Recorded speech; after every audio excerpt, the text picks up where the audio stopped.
കൂട്ടുകാരി, എല്ലാ കൂട്ടുകാർക്കും മിഠായി കഥകളിലേക്ക് സ്വാഗതം. പുരാണങ്ങളിലും കഥകളിലും മാത്രം കേട്ടറിവുള്ള ഒരു അത്ഭുത ജീവിയുടെ കഥയായാലും. കഥയുടെ പേര് നിയാൻ. അവതരിപ്പിക്കുന്നത് മനോജ് കുമാർ പൂളയ്ക്കൽ.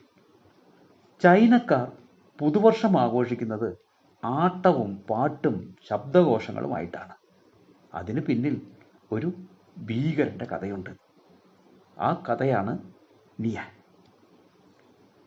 പുതുവർഷത്തിൽ ഒരു ഭയങ്കര രാക്ഷസനെത്തി ആളുകളെ ഭയപ്പെടുത്തുകയും കന്നുകാലികളെ പിടിച്ചു തിന്നുകയും ചെയ്യുമായിരുന്നു. പേടിച്ച ആളുകൾ പുതുവർഷ ദിവസം വളരെ നേരത്തെ വീടടച്ച് അകത്ത് ഇരിക്കാൻ തുടങ്ങി. ഒരിക്കൽ ജ്ഞാനിയായ ഒരു വൃദ്ധൻ അവരുടെ അടുത്തെത്തി ഒരു സൂത്രം പറഞ്ഞു കൊടുത്തു. അതനുസരിച്ച് അവർ പടക്കം പൊട്ടിക്കുകയും തീജ്വാലകൾ ഉണ്ടാക്കുകയും ചെയ്തു.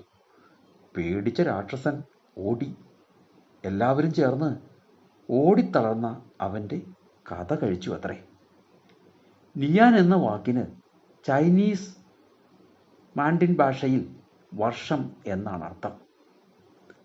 സിംഹത്തലയും കാളയുടെ ദേഹവും കൂർത്ത പല്ലുകളും മൂർച്ചയുള്ള കൊമ്പുമാണ് നിയാനുള്ളത്.